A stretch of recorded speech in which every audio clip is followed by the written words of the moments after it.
Law number 7. Get others to do the work for you, but always take the credit. In 2015, Drake released a commercial mixtape called If You're Reading This Is Too Late. The album went on to sell 535,000 copies in the first week and went double platinum within a year.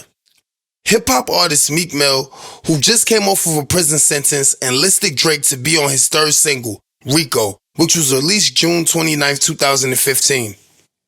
Meek Mill got upset that Drake didn't promote his album on Twitter and also thought that he was taking shots at him on Rico.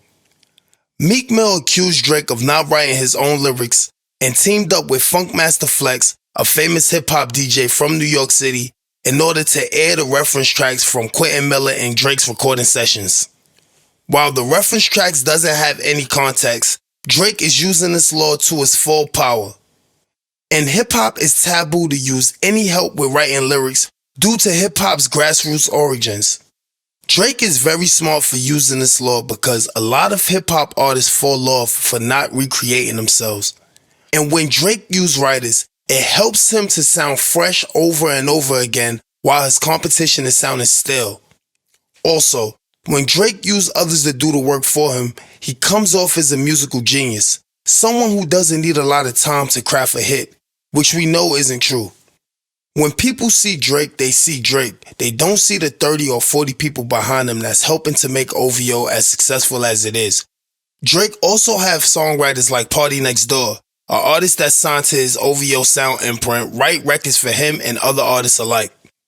The Weeknd also stated in a Rolling Stone magazine article that he gave Drake almost half his album for Drake's second album, Take Care, the album that a lot of people regard as his only classic.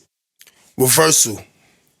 Don't let others make you do the work and have them take the credit. In 2011, Drake releases his second album, Take Care, which featured at the time a little-known artist named The Weeknd. Drake's manager Oliver caught wind of The Weeknd in 2010 and posted 2 of his songs on the OVO website. In March 2011, The Weeknd finally released his mixtape House of Balloons to critical acclaim. Drake championed him by directing his fans to follow him on Twitter and congratulating The Weeknd's team on Twitter. Drake also announced that The Weeknd would be an opener for his second annual OVO Fest concert in late July 2011. In August 2011, The Weeknd released his second mixtape, Thursday, which featured a verse from Drake on the song The Zone. In November 2011, Drake releases his second album, Take Care, which featured The Weeknd on songs like Crew Love and The Ride, and also gives him writing credits on songs like Shot For Me, Good Ones Go, and Practice. In May of 2012, Drake has an interview with MTV News in which he hints that he's working on signing The Weeknd to a deal with OVO Records.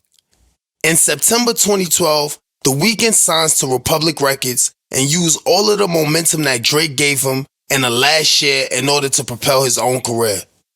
Summary. Never let others make you do the work and have them take the credit. The Weeknd used Drake for the platform that Drake had in order to create his own stardom. Drake made the mistake in thinking that The Weeknd was going to sign with him, even though the paperwork wasn't finished. Drake went out of his way to co-sign a fellow Canadian, which was beneficial because he used him to write songs on Take Care, but in the long run, The Weeknd benefited much more from the relationship that him and Drake made than Drake did. Don't ever make this mistake of giving someone your platform without being able to benefit from it in the long run. Make sure to tune in next week Monday at 12 p.m. noon Eastern Time for another video on the laws of power.